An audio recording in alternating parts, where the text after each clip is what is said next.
పద్మపురాణ ఉత్తరఖండంలోని భాగవత మాహాత్మ్యం. పూర్వం నైమిసారణ్యంలో శౌనక మహర్షి మహాత్మా విష్ణు భక్తులందరూ భక్తి, జ్ఞాన, వైరాగ్యాలతో వివేకాన్ని పెంచుకుని మాయను తొలగించుకుంటున్నారు. అది ఎలా సాధ్యం? సాధారణంగా ఈ కలియుగంలో జీవులు రాక్షసభావంతో ఉంటారు.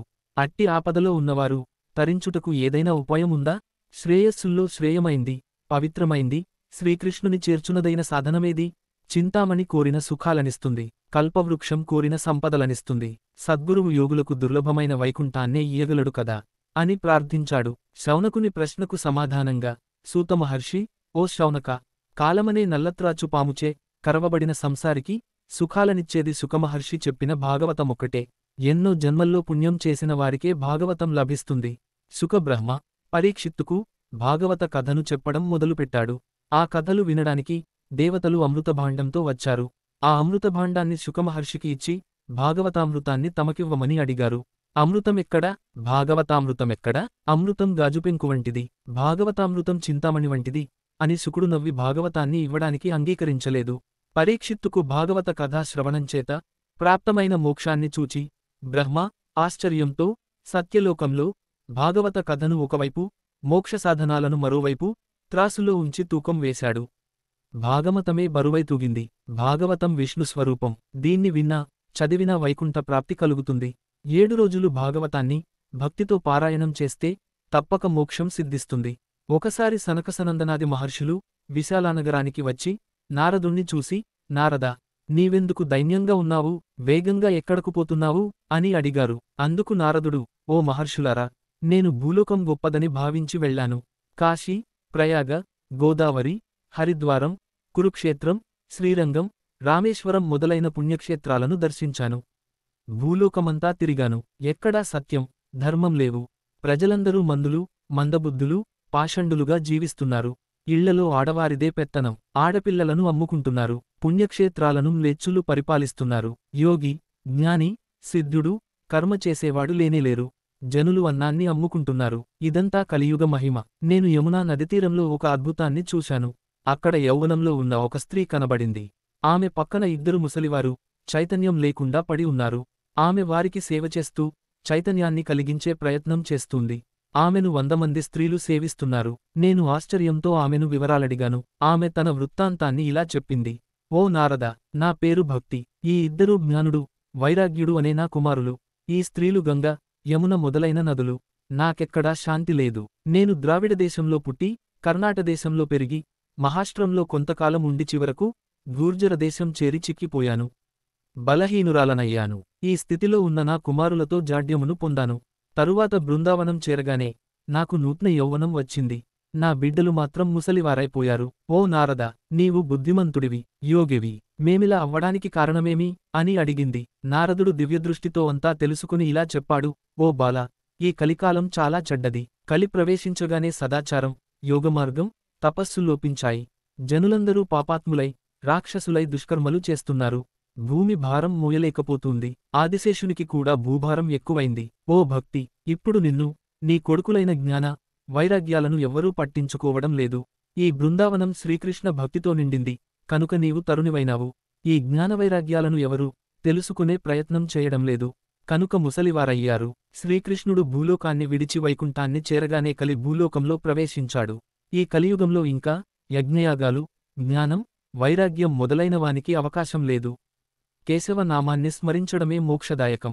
బ్రాహ్మణులు ఇంటింటా భాగవతాన్ని చదివితే మళ్లీ ధర్మం వృద్ధి పొందుతుంది. విష్ణుభక్తి ఈ లోకంలో తగ్గిపోయింది. ఎవరిని ఏమని నిందించినా ప్రయోజనం లేదు. ఇది యుగధర్మం. బృందావనంలో శ్రీకృష్ణుడే సమస్తాన్ని చక్కబరుస్తాడు. ఓ బాల, భక్తి, నీవెందుకు విచారిస్తున్నావు? శ్రీకృష్ణుని పాదపద్మాలను స్మరించు. నీ దుఃఖాలన్నీ తొలగిపోతాయి. పూర్వం కౌరవులు నిండుసభలో ద్రౌపది వస్త్రాలను హరించే ప్రయత్నం చేయగా శ్రీకృష్ణుడు అక్షయ వస్త్రాలనిచ్చి ద్రౌపది మానాన్ని కాపాడలేదా? నీవు భక్తివి. నీవంటే కృష్ణుడికి మక్కువ ఎక్కువ. నీవు పిలిస్తే శ్రీకృష్ణుడు నీ ఇంటికే వస్తాడు. కలియుగంలో భక్తిమార్గమే ప్రధానమైంది. కలికాలం నాస్తికులచే పీడింపబడుతుంది. ముక్తికాంత వైకుంఠాన్ని చేరింది. ఓ భక్తి, నీవు పిలిస్తే ముక్తికాంత భూలోకానికి వస్తుంది. నీ కొడుకులైన జ్ఞానుడు, వైరాగ్యుడు కలిచే పీడింపబడి ముసలివాళ్లయ్యారు. విచారం మాని వీళ్లను నీవే పోషించు. ఒక విధంగా చూస్తే ఈ కలియుగమే గొప్పది. జనులెంత పాపాత్ములైన భక్తి వలన నిర్భయంగా శ్రీకృష్ణ మందిరంలో ప్రవేశిస్తున్నారు. ఎవరి మనస్సులో భక్తి ఉంటుందో వారికి ఆపదలుండవు అని చెప్పి నారదుడు ముసలివారైన భక్తికుమారులను తన చేతితో స్పృశించి, ఓ జ్ఞానుడా, ఓ వైరాగ్యుడా, లేవండి అని చెవిదగ్గర గట్టిగా అరిచి మేల్కొల్పాడు. వేదాలచేత, వేదాంతాలచేత, భగవద్గీత చేత వారు బలవంతంగా నిద్రనుండి లేచారు.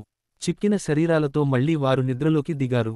నారదుడు ఏం చేయాలో తెలియక విచారంతో గోవిందుని స్మరించాడు. అప్పుడు ఆకాశవాణి, నారద, నీ ప్రయత్నం ఫలిస్తుంది. నీవు సత్కర్మలు ఆచరించు అని పలికింది. ఎటువంటి సత్కర్మల వల్ల ఆ ఇద్దరు కుమారులు మేల్కొంటారో తెలియక అన్ని తీర్థాలూ తిరుగుతూ, కనిపించిన వారినందరినీ అడుగుతూ, చింతతో చివరకు నారదుడు బదరీవనాన్ని చేరాడు. ఏ సత్కర్మ వల్ల జ్ఞానుడు, వైరాగ్యుడు మేల్కొంటారో తెలుసుకునేందుకు బదరీవనంలో తపస్సు చేయాలని నిర్ణయించుకున్నాడు. ఈలోపు బ్రహ్మచారులైన సనకసనందనాదులు ఎదురయ్యారు. నారదుడు వారిని ప్రార్థించి ఆకాశవాణి పలుకులను తెలియజేశాడు. ఆ సత్కర్మను ఉపదేశించమని కోరాడు. అప్పుడు వారు, నారద, అన్ని యజ్ఞాలలో జ్ఞానయజ్ఞం గొప్పది. భాగవతాన్ని మాటిమాటికి చదవడమే జ్ఞానయజ్ఞం. భాగవతం పరమహంస సంహిత. భక్తి, జ్ఞాన, వైరాగ్యాలనే త్రికానికి భాగవత కథాలాపమే గొప్ప బలం. జ్ఞాన వైరాగ్యాలకు కలిగిన కష్టం తొలగిపోయి భక్తికి సుఖం కలుగుతుంది. భాగవతాన్ని చదవడం వల్ల సకల కలిదోషాలు తొలగిపోతాయి అని అన్నారు. అప్పుడు నారదుడు వారిని, స్వామి, వేదవేదాంతాది గీతాపాఠాలతోనే జ్ఞానుడు, విరాగుడు మేల్కొనలేదు. మరి అది ఒక్క భాగవతాన్ని వినడంతోనే ఎలా సాధ్యమవుతుంది అని అడిగాడు. ఆ మాటలు విని సనత్కుమారాదులు, నారద, ఈ భాగవతం సమస్త వేదవేదాంతాల్లోని సారం. భాగవత కథాశ్రవణఫలం ప్రత్యేకమైనది. భాగవతం మొదటి నుండి చివరిదాకా సారవంతమైనది. దానిని ఆస్వాదించకపోతే ప్రత్యేక ఫలం దొరకదు. చెరకుగడలో పైనుంచి కిందిదాకా తీపి వ్యాపించి ఉంటుంది. దాన్ని ప్రత్యేకంగా తిన్నప్పుడే ఆనందం కలుగుతుంది. అలాగే ఈ భాగవత కథను కూడా సంపూర్తిగా వింటేనే విశిష్టమైన ఫలితం లభిస్తుంది. గంగాద్వారం దగ్గర ఆనందం అనే పేరుగల పవిత్ర తీర్థం ఉంది. ఆ తీర్థాన్ని అనేకమంది మహర్షులు, సిద్ధులు సేవించారు. ఆ ప్రదేశం పరమ పవిత్రమైంది. అపూర్వ రసస్వరూపమైన ఈ భాగవత జ్ఞానయజ్ఞాన్ని అక్కడే నిర్వహించు. బలహీనులైన జ్ఞాన వైరాగ్యాలతో పాటు భక్తి కూడా అక్కడకు వస్తుంది అని ఉపదేశించారు. నారదునితో పాటు సనత్కుమారాది మహర్షులు కూడా ఆ గంగా తీరాన్ని చేరారు. పలువురు విష్ణు భక్తులు, భృగువు, వశిష్ఠుడు మొదలైన మునిగణం తమ భార్య, బంధుమిత్ర శిష్యులతో కలిసి అక్కడికి చేరుకున్నారు. వేదాంతాది శాస్త్రాలు, మంత్రతంత్రాలు రూపాలు ధరించి అక్కడికి చేరుకున్నాయి. గంగ మొదలైన నదులు, పుష్కరం మొదలైన తీర్థాలు, దండకం మొదలైన పుణ్యక్షేత్రాలు భాగవతాన్ని వినడానికి అక్కడకు చేరుకున్నాయి. నాగులు, గరుడులు, గంధర్వులు, దేవతలు అక్కడకు వచ్చారు.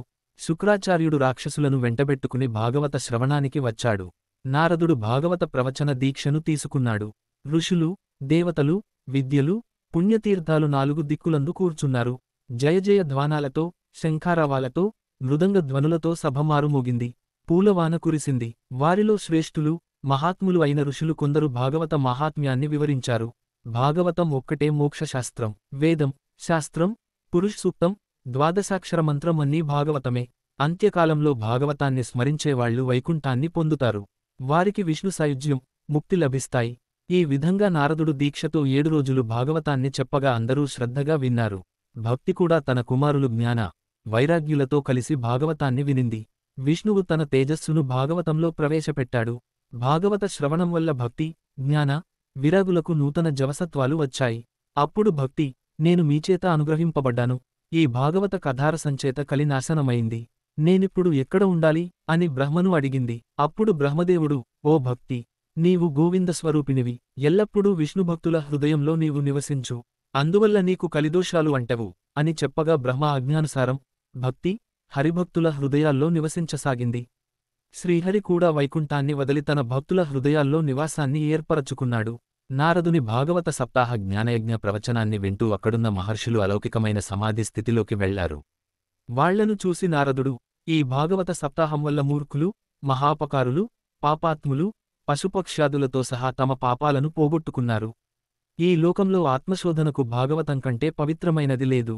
సర్వపాపాలను పోగొట్టే భాగవతంతో సమానమైన కథ మరొకటి లేదు. ఎవరెవరి కథాశ్రవణం వల్ల పవిత్రులవుతారో దయచేసి వివరించండి అని సనకాది మహామునులను అడిగారు. సనకాది మహామునులు, నారద, మహాపాపాత్ములు, దురాచారులు, కామక్రోధ మానసులు, అసత్యాన్ని మాట్లాడేవారు, పితృదూషకులు, అత్యాశపరులు, వర్ణాశ్రమాచార ధర్మాలను పాటించనివారు, మాత్సర్యం గలవారు, పంచమహాపాతకులు, పిశాచాల్లాగా నిర్దయులైన క్రూరులు, బ్రాహ్మణ ద్రవ్యాలను అపహరించినవారు, వ్యభిచారులు మొదలైన వారందరూ భాగవత కథాశ్రవణం వల్ల పునీతులవుతారు.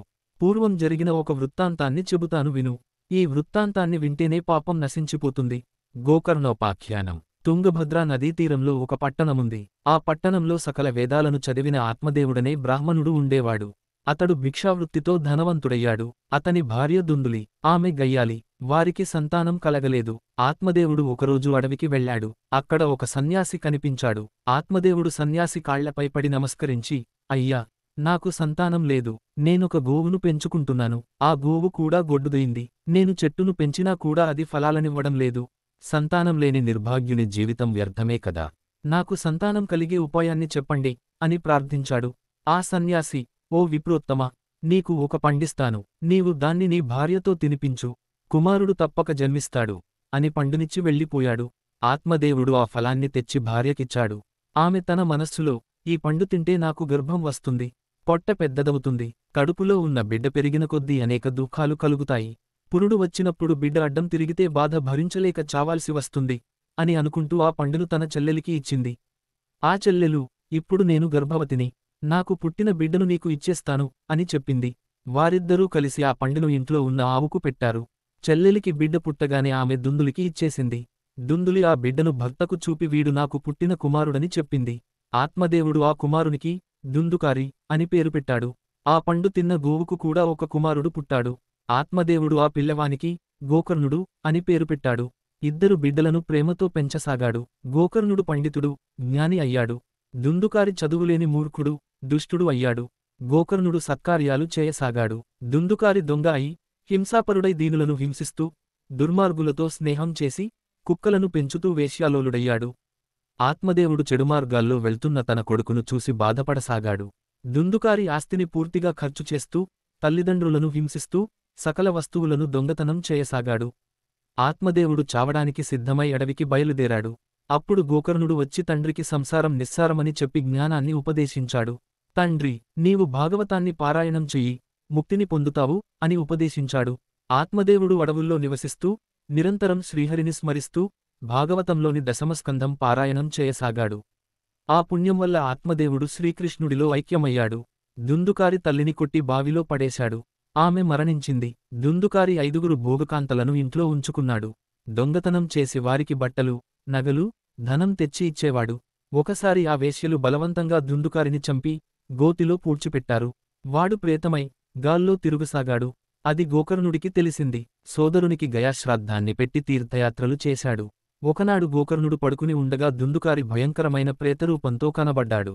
గోకర్ణుడు వాడిపై నీళ్లు చల్లాడు. వాడి పాపాలు నశించిపోయాయి. కాని ప్రేతత్వం పోలేదు. గోకర్ణుడు ఎందరో పండితులను ప్రేతత్వముక్తికి ఉపాయాన్ని అడిగాడు. ఎవరూ ఏమీ చెప్పలేకపోయారు. అప్పుడు గోకర్ణుడు తన యోగమహిమతో సూర్యవేగాన్ని ఆపి, సూర్యునికి భక్తితో నమస్కరించి, ఓ జగత్సాక్షి, నీకు నమస్కారం, మోక్ష ఉపాయాన్ని చెప్పు అని అడిగాడు. అది విన్న సూర్యుడు గోకర్ణ, నీవు 7 రోజులు భాగవతాన్ని దీక్షతో పఠించు అని చెప్పాడు. గోకర్ణుడు భాగవత సప్తాహ పారాయణం మొదలుపెట్టాడు.